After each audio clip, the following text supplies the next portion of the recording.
Joining us on the line is Megan Basham, culture reporter for The Daily Wire, frequent contributor to Morning Wire, one of the top 10 news podcasts in the United States. She's also written for a bevy of other publications, of course, and she has a brand new book out today. It's called Shepherds for Sale, How Evangelical Leaders Traded the Truth for a Leftist Agenda. Megan, thanks so much for joining the show. Really appreciate it. Thanks. It's great to be here. So obviously, one of the signal sort of trajectories that has been negative for American politics and culture over the course of the last half century has been the decline of evangelicalism in the public sphere. Evangelical leaders just don't have the same sort of cachet or power they once had.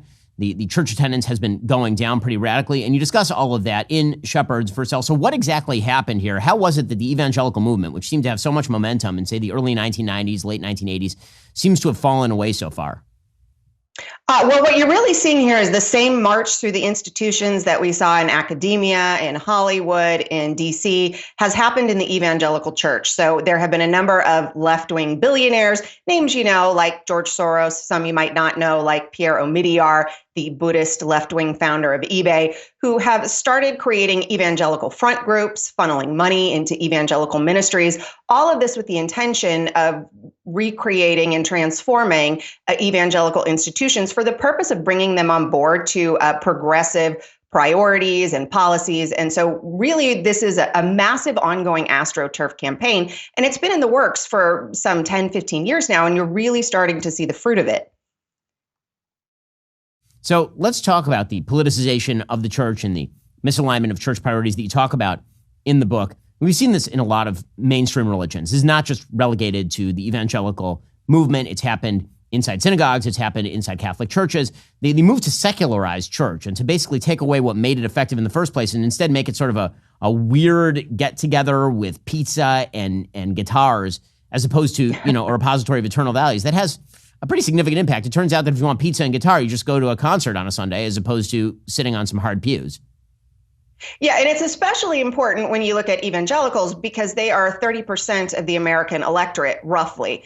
And they have rightly been called by left-leaning publications like The Atlantic, America's most powerful voting bloc. They're really the firewall for policies like cap and trade, for lax border policies. They are the line that is standing in the way of the progressive agenda on those issues. So if you are able to co-opt them, you really have no more significant opposition to those kinds of policies. And so that's really why there's been such an all-out effort to turn churches into the exact kind of social gatherings that you're talking about, and to take issues that were very clear biblically, like the sanctity of life, like the definition of man and woman, and what marriage means, and to say those are political issues while transposing other political issues that are clearly political, like gun control, and saying, no, those are actually the biblical issues. And it's been very effective.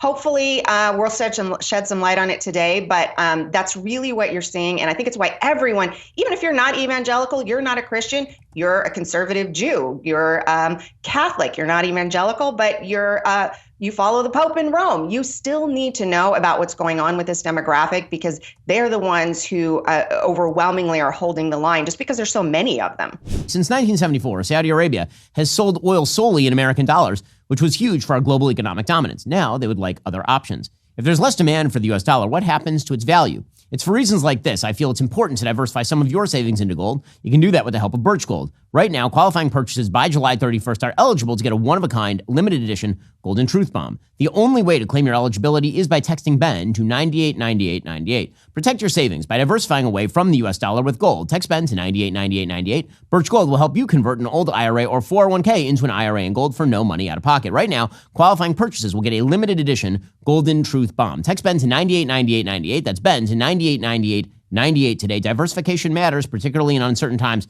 Can you remember the last time things were this uncertain? So diversification might be a smart thing to do. Well, I can talk to my friends over at Birch Gold right now. All you have to do to get started is text BEN to 989898. Again, that's BEN to 989898 today. And special purchases get a limited edition Golden Truth Bomb. So let's talk about, what the future of evangelicalism is. Do you see any green shoots here? Do you see people who are rising up to take on the mantle of leadership in the evangelical community? Or do you see this sort of continuing to spiral downward? I do see a lot of positive signs right now. So one of them is that the rank and file has never really gotten on board with what so many of these co-opted evangelical influencers have been pushing. So there's been a lot of grumbling, there's been a lot of outcry, and people wanting to know, why is this going on? Why are you bringing critical race theory into our seminaries? Why do we have speakers from the World Economic Forum coming to our conferences to tell us why we need to back cap and trade policy? So you have seen a lot of anger, a lot of outcry, and you are starting to see a lot of pushback. In fact, I would say some of the guys who were promoting some of this progressive politicking have now kind of rushed over to the right side and pretended like, we were never there, we were never a part of that. And a lot of the documents that they were pushing in their seminaries, it's disappeared. You can still find it on the Wayback Machine. But I think that's a really good sign that they're now trying to cover their trail. So let's talk about kind of the current state of the church. So you talk obviously about the prioritization of secular teachings in the church, the denigration of the Bible, the sort of backseating of the Bible. When you look at the state of church right now, why don't you give us sort of just a snapshot picture of where the church is and where church attendance is?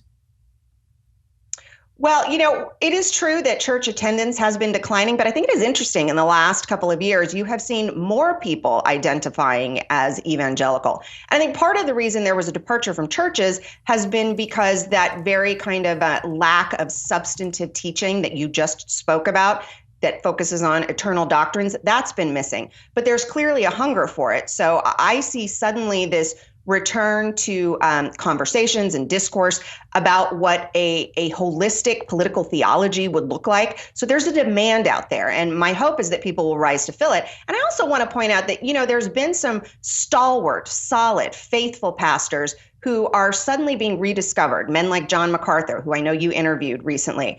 There have been new voices rising like Dr. Vodi Bacham. So these are the positive green shoots that you're talking about. And I expect to see more of that because suddenly, for those who have been beleaguered by this progressive onslaught, I think so many people have had enough, and you are seeing them suddenly founding new institutions, starting new journals. And so there's a flurry of activity that's in a really positive direction about how do we recapture the church for eternal kingdom purposes.